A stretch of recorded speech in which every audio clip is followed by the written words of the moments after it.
Alright, Dew in the Morning has made a video on anti-natalism. Reference to my video. Seems a pleasant enough person, but she does make some comments now and then that are pretty hostile.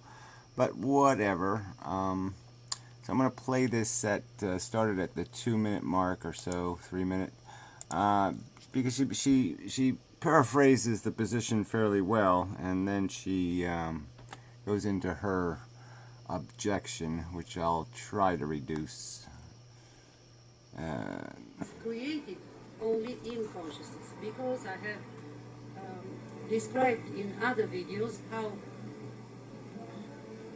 the human consciousness has the capacity to see the world in a symbolical way, and has language, has made concepts, constructed concepts, abstractions, generalizations, in order to be able to communicate, to make sense of the world. Yeah, well, yeah, that's pretty much how I look at it, but our difference is going to be on whether or not what we're doing is discovering the truth through that process, or if we're just making up a model. Okay, so that would be my difference with what you're saying, is that my argument is that the logic and the truth is out there to be discovered. It exists in reality, just like pi. All right, pi is just a relationship between diameters and circumferences. We discover the relationship. There's a truth in the universe, relationships. We understand there's this concept of sentience. There's this relationship between pain and pleasure. There's a relationship between how we are shaped and our origins as a single piece of DNA 4 billion years ago, and a process of evolution. So we're describing a truth of a circumstance, and part of that truth, in my opinion, is discovering the truth of value. And that the only thing that we can discern as having real substantive value in the universe is the capacity of a sentient organism to suffer. For example, a Jew in a concentration camp is absolutely not a good thing. All right, a sentient creature being harmed is absolutely bad. Okay, there can be circumstances where it's good to hurt something because you're going to prevent more harm to something else. But the point is that suffering is absolutely bad. And if you can't agree with that, if you can't understand that that's the premise of every perception I basically have of the world, then yeah, there's not going to be any real avenue of communication, because I'm not going to buy some argument that a silly human's perception that they think their dog has pretty fur, that's more of a reality than the reality that it's a sentient creature and it has a welfare, and that the suffering or that it might experience has real weight, where some trivial attachment or some statement like my dog is the greatest dog in the world or some kind of bullshit like that has absolutely no weight in comparison. How else to put this? But anyway, I think that's going to be a core of a disagreement, because you're going to say that logic can't go there. And I'm saying logic can go there. Of course it can. If there was a mega, super, gigantic, colossal, ultimate intelligence, it would still understand that sentience was very different than all the other crap happening in the universe. That sentience was distinctly different from this computer screen displaying lit up pixels. It was just it had very different character than any other process taking place in the universe, and that it did give it value, weight, and it is in fact the only value in the universe. It's the currency. That's probably the way to say this. It's the currency of reality is the sentient being's welfare. Pain and the elimination, let us say, of pain. That's the currency. And to have any activity in order to survive and reproduce. So, another thing that I would like to say, the first was that this is a God complex to look from. Yeah, whatever. It's not a God complex. It's simply defining value. And so if you want to say it's a God complex, if somebody says the Holocaust was terrible, they're playing God, and that would be idiotic. You're going to call every vegetarian having a God complex because they recognize there's no rational economy in imposing suffering on sentient creatures. You're going to call that a God complex because they've declared its welfare important. I mean, so this is insulting, rude, and obnoxious. I can declare value, and what I'm saying has no value is reproduction for the sake of reproduction.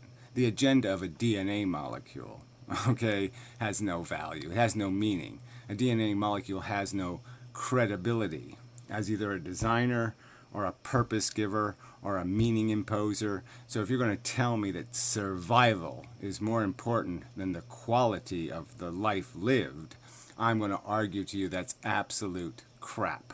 Okay, survival means nothing. The welfare of the organism means everything. About onto life. You can speak of meaning only if you look from inside the living world. If you are a living being, a human being. Well, again, you're just saying that somehow it's something humans make up then. And I'm going to argue we don't make up the fact that, a 6-year-old kid enduring chemotherapy is bad. It's something to be avoided, and that we would expend a great deal of currency of minor murders to prevent that major murder, so to speak. I think it's just nonsense to do this. There's no real value in the universe bullshit. Because then why are you even making arguments on YouTube? Everybody might as well be mass murderers, but you might as well just say it doesn't matter. And I think that's just a crock of shit. Consciousness yourself. But if you are a human being with consciousness and say that life doesn't have a meaning, who are you to say? You only express your own. Yeah, well, who am I to say? I'm allowed to say it, and I explain why it doesn't have meaning relative to what does have meaning. What I'm telling you is life being on planet Earth has no meaning to the universe.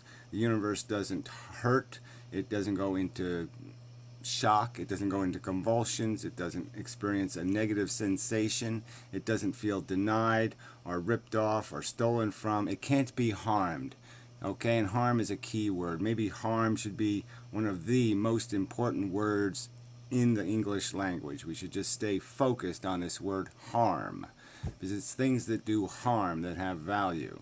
You can't harm the universe by not having human beings on it or not having reproducing DNA molecules on planet Earth. The universe will not be harmed. That's why our existence has to actually produce something to justify the currency, the harm being expended by our existence, the fact that we open the door to harm. And by opening that door, we have to have an excuse to letting the harm out. If you're going to liberate harm, you have to have a reason to do it, an overriding reason, a reason that justifies the expense.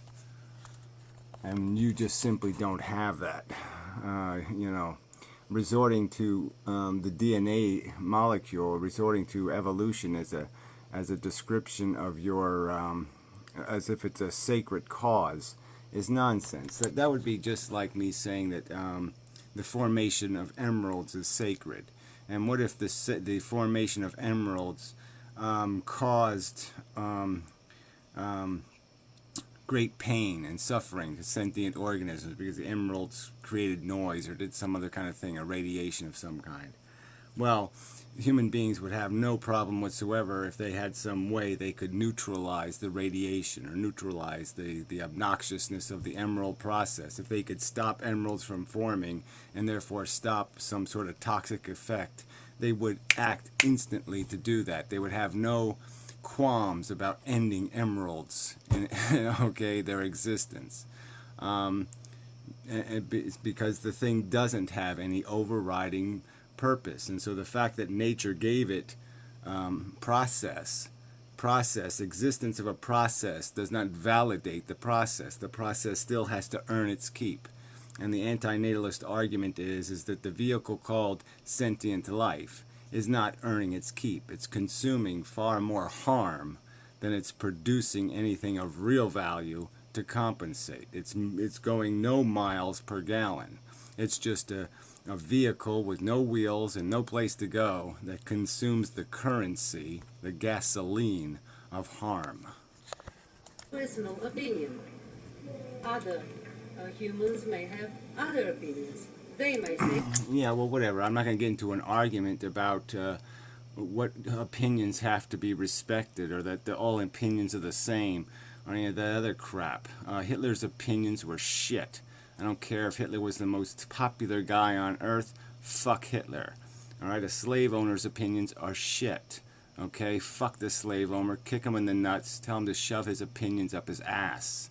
All right, unless you can qualify an opinion and defend an opinion, then your opinion means absolutely nothing. And what I'm telling you is if your opinion is life is meaningful because a DNA molecule says so, that's about as irrational as an asshole owning slaves and saying, well, those people are different than me, they're less than me. It's just as irrational. For you to resort to a DNA molecule to tell you what to do with yourself, that's just preposterously silly. To sit there and tell me that that's an opinion I have to respect, no, it's as silly as Hitler's opinion. well, I will run the chance of having suffering in my life, but Yeah, well, that's your business, right? Things in life as well. Yeah, again, it's your chance. So if your baby came out being you, all right, came out being your psychology, so you could only impose it on you, well, then that would be fine. But that's not how it works, okay? People completely different than me had me, all right? I'm not a copy of them. I'm a new human being, and I have a whole different potentiality. And so the risk was that a certain percentage of human beings will not be born into a world they have see any value in or any purpose in playing on this stupid playing field, playing this idiotic game for this stupid trophy of nothing. And you have no right to impose on them unless you can come up with some sort of mission statement. And saying a DNA says I can is bullshit. You have to have a better license than that to impose on somebody else. Pleasure challenges the pleasure of being alive. Well, again, that's just so presumptuous. So you're telling everybody they have to, they have to look at nature and they have to look at life or even human civilization and they have to reward it and applaud and say what a great performance. No, they can say, fuck all you lunatics. You've made a shitty world. You're sloppy, reckless, selfish assholes. You're nothing better than well-dressed monkeys. And the whole mechanism is infantile. It's a bunch of retards chasing fake rewards made out of tin and plastic and superficial nonsense, ego gratifications. It has no substance. And you are burning and harming and torturing and causing catastrophic harm for your frivolous chase up a mountain of nothing. So, not to look from outside, but from the inside. And when you look from the inside, you can't decide for all life, for everybody. What is said. Well, that's like I said, it's just silly. So, like, if there was a Dr. Frankenstein, you're just saying something silly, like I can't stop Dr. Frankenstein. Of course I can. Like I said, if you were playing with your own welfare, if you were only capable of harming yourself through your behavior, then fine. But we have laws. You can't even throw darts at rats in this country. And for good reason, because it's a fucking gratuitous harm imposed on a sentient creature. You don't have a right to do experiments or play games with sentient life. And so you have to qualify yourself if you're going to do an experiment. And if you're going to create a human being, you ought to be able to articulate a reason. And the reason should be something better than DNA says so. Possible to do. and what not, and if life has a meaning in general or not.